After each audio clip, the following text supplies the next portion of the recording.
This is Obsidian ASMR. Don't forget to like, subscribe, and hit the notification bell for future videos.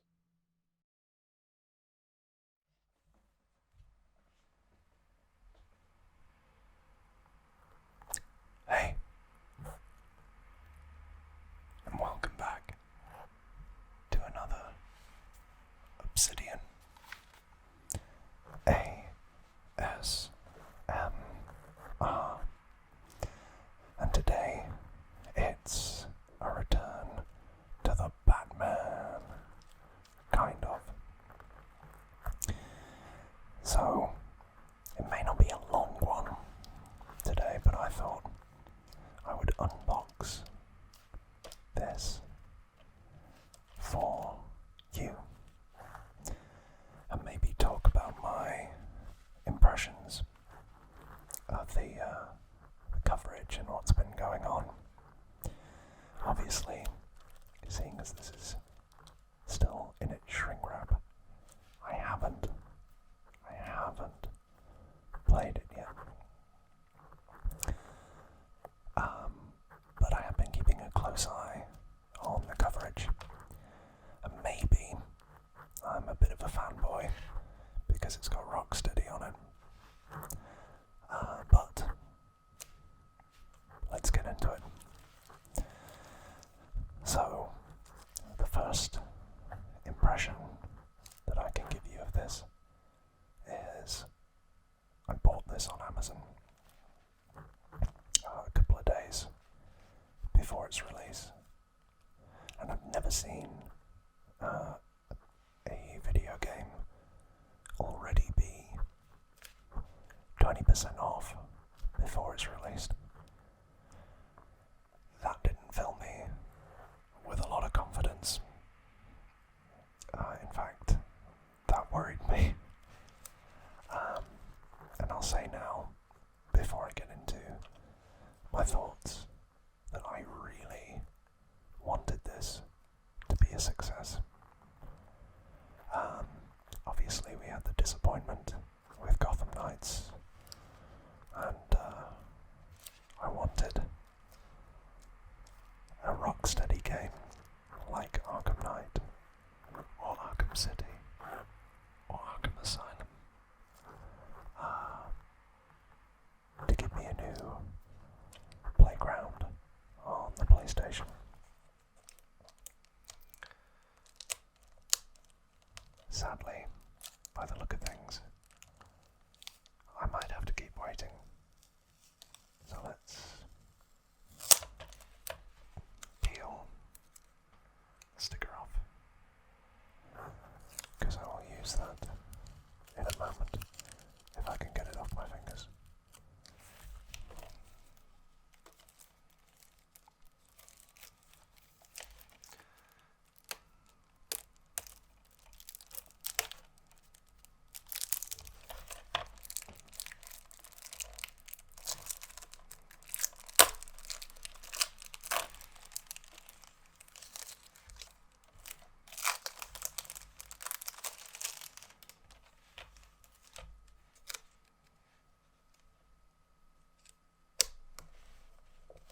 This is, of course, a Rocksteady game.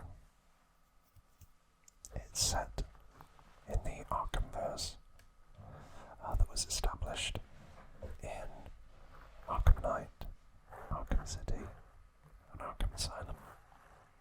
All the other way around. But this time, you're playing as the Suicide Squad. And your job is to take down the Justice League, who are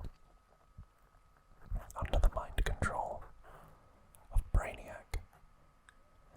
And what I didn't realise is this is a multiverse story.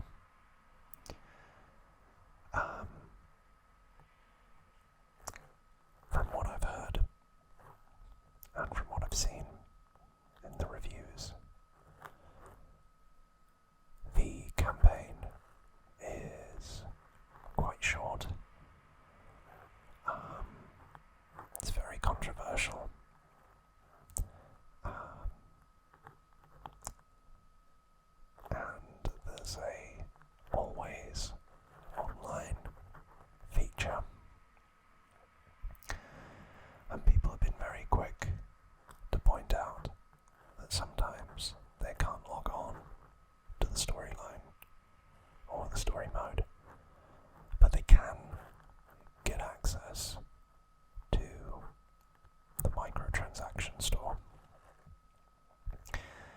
And that's not a good look. It saddens me somewhat to see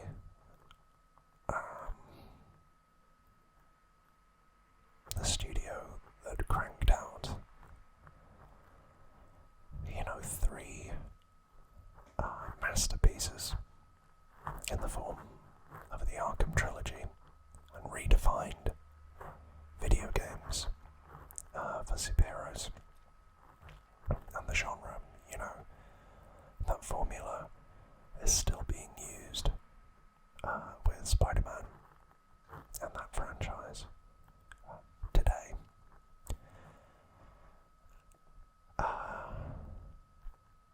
And they replace it with this. Now again, I preface this by saying I haven't actually played it yet.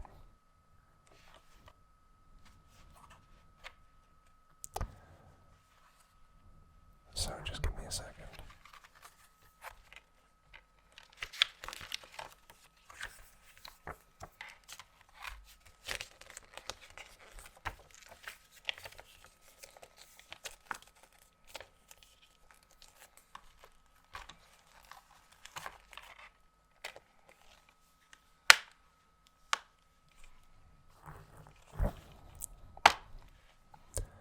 So I just got and hit the code before anybody takes it. But you get the original outfits of the 4 members of the Suicide Squad, which in this is Deadshot, Harley Quinn, King Shark, and Captain Boomerang.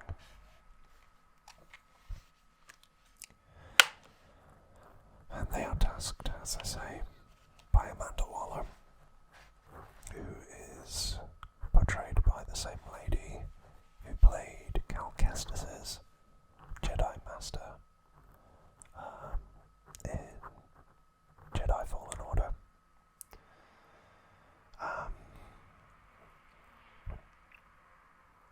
To go and hunt down the brainwashed Justice League.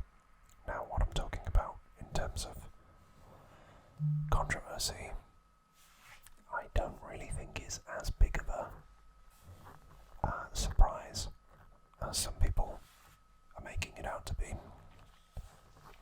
The game is titled Suicide Squad: Kill the Justice League. What do you think the game's going to be about? Making friends Justice League. Perchance. Of course not. The issue comes with the disrespect, I guess, that fans perceive has been shown to the Justice League, and specifically one character. You can probably guess that it's Kevin Conroy's Batman. Obviously,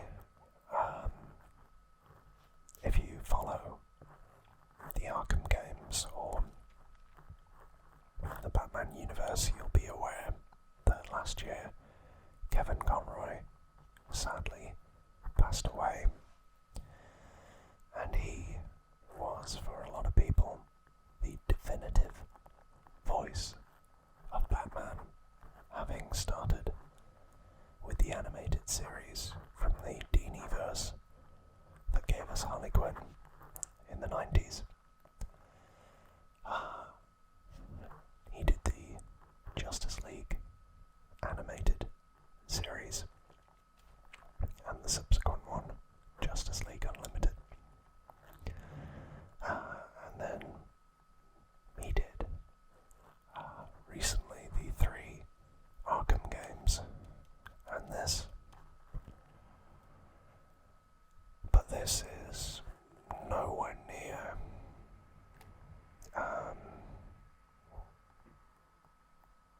the level of storytelling that the Arkham games had, partly because the Arkham games were written by partly Paul Dini, who was kind of given the scope to do much more adult and mature themes. So the Arkham games, in a lot of ways, are effectively like an extension of the animated series, but with a more mature rating, and people loved it. But yeah, Dini was not one of the writers, and the people that they've got in to do it, I just don't think they were up to the task from what I've seen. They were more interested in,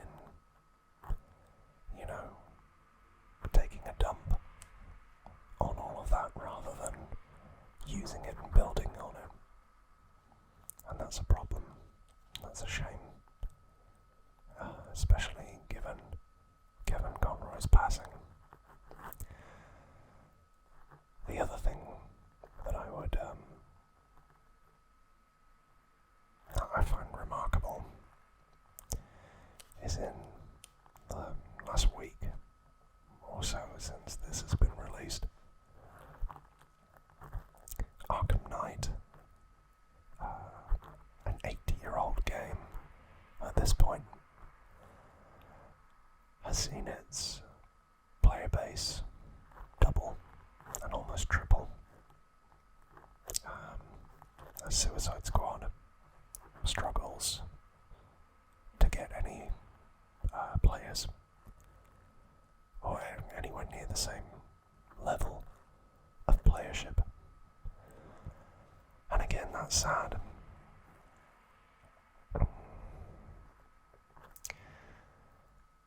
I think the other thing that's very telling is something is wrong at Rocksteady.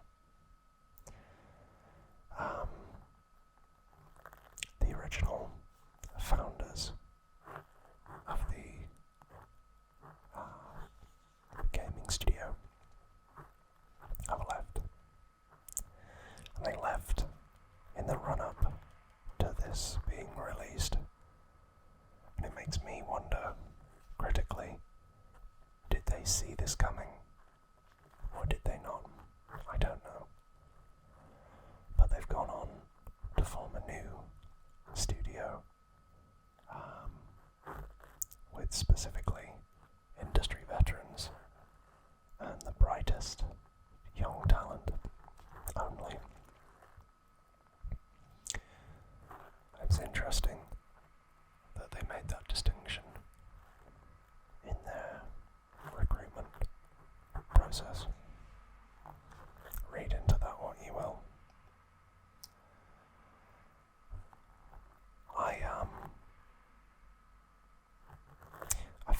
disappointed by this, and I haven't even played it.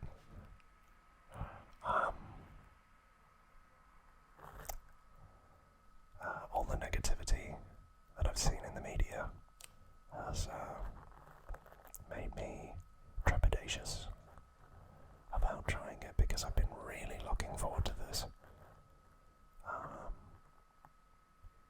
I've been counting down and making sure to keep up on all the news when it would come out. But yeah,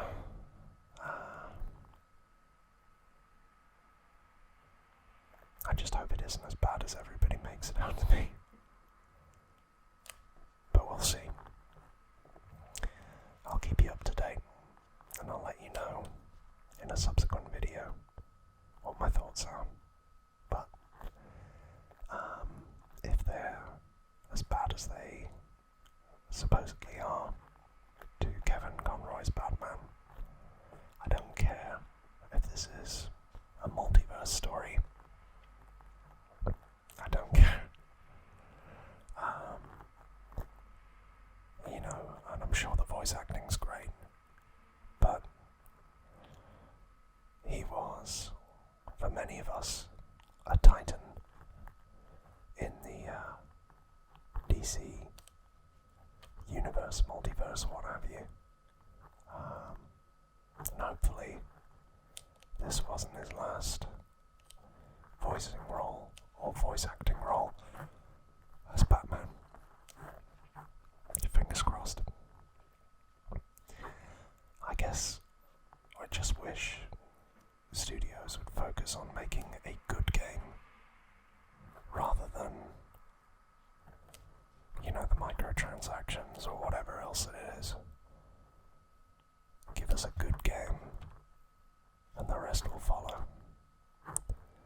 But until I've played it, I will catch you all next time. So, as always, take care of yourselves and each other.